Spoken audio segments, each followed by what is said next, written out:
Wow, it really is so beautiful, eh?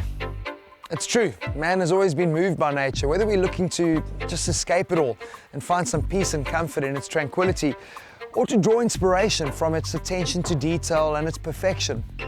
You know, nature is in the cars we drive too. The designers are always drawing from the elements for motivation and inspiration when molding these pieces of metal together to form our perfect cars.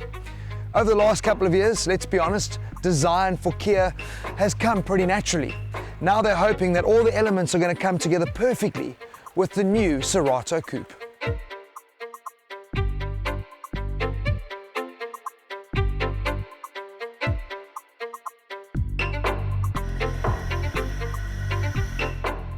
Some of you may recall when we drove the previous generation Coupe, I actually said, you know what, the car was like a wonder bra. You get yourself all excited because it looks the part, and then you take the bra off and you kind of wonder where they are.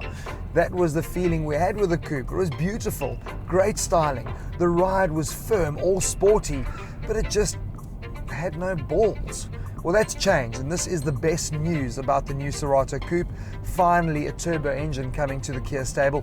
1.6 GDI motor, 150 kilowatts, 265 newton meters of torque. That is more like it.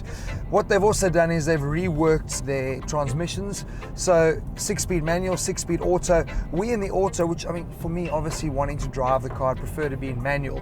But I'm not going to lie to you, the box is pretty smooth. And when you slip it across into their so-called sport mode and you start using the pedals, what I do like is it holds a gear.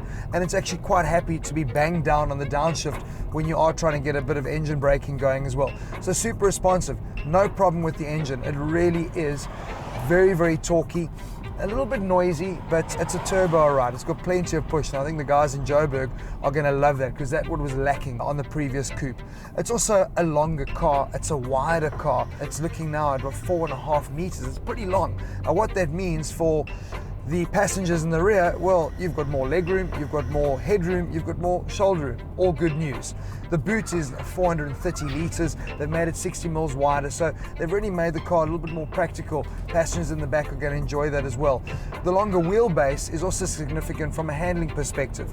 We were a little bit harsh, I suppose, in the past on the choppiness of the drive on a lot of Kias, and it certainly was the case with the Coupe. But they seem to spend a lot of time with that. They've gone and built a whole new subframe, which is obviously dampening a lot of the vibration on the car. They haven't changed anything from a suspension perspective. Still running McPherson's in the front, and they're running that torsion beam with the rear axle. But what they have done is they've added gas dampers to it. So that's going to make the car a lot more stable at higher speeds, and it's also going to improve the ride quality. Has it worked? Definitely. The sad thing though is throwing it through these little twisties in Korea, I actually wouldn't mind having this motor strapped into the old car because I'd like that firmness, almost brutal, bumpy ride. But for the everyday commute, you are going to really enjoy this. It is way more compliant, way more forgiving, and I think certainly a big improvement. We also had a few complaints in terms of steering feel, especially around about the center on Kias. It would be a little bit vague, and then suddenly you'd have a lot of response to the wheel.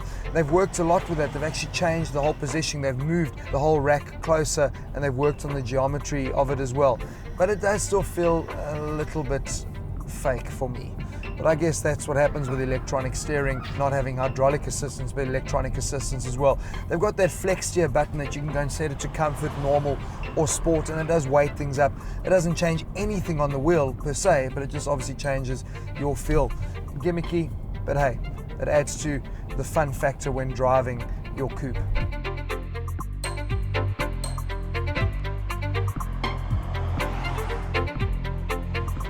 A few things I like. It's always pretty hard getting into the back of any two-door. This has obviously got the one release slide forward rail, which is good. But when you slip in as a driver and you're trying to get your seatbelt, it's normally dislocate the shoulder to try and get there. Not with the Coupe. They've actually got the little extenders, which it's amazing. A lot of cars are a lot more expensive, a lot more exotic, don't give you that very, very simple luxury. Nah. necessity. So that really works for me. Also like the frameless doors, looks really stylish. And from an interior perspective, they haven't gone overboard. Kias from an interior point of view, for me, always do look good. I like the fact they've brought a bit of carbon trim into the interior, so it matches with what's going on from an external styling perspective. They've also worked a bit at creating their own bucket type of seats, so you do have a bit more bolstering, and it is a fairly comfortable drive. Being able to adjust the steering in height as well as reach certainly makes it easy for you to get a good driving position in your coupe.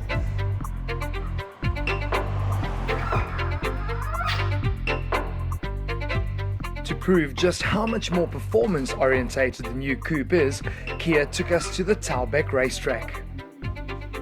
Now, Kia have always been on song from a styling perspective, but getting that real driver-focused thrill out of their cars is something they needed to work on, and clearly they're paying a lot of attention to it. Yeah, they've brought us to a test track in the mountains, beautiful facility to test drive the new Cerato Koup. Leaps and bounds, let me tell you, that's the improvements they've made to the drivability and handling of this car. Is it a sporty coupe? Oh yes.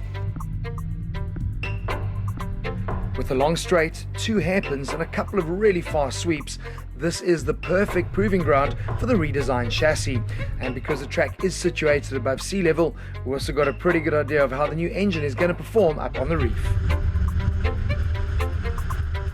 Of course, there's massive rivalry between Kia and Hyundai. From a design perspective, Kia's elements have always appealed to my sense of taste. But I'm not so sure on the coupe. I actually preferred the older model with the squared up angular lines. This has got a little bit too much of that Hyundai fluidic approach to it. But it's still a beautiful car. And I think what consumers back home are going to love the most is the fact that finally there's a Kia with a turbo motor. The 1.6 turbo is very responsive. The manual would probably be the route that I would go with. But at the end of the day, it's going to come down to price. Current exchange rate could see it as much as 340,000 Rand. But I think Kia's hoping to land it on our shores for around 325, 330K.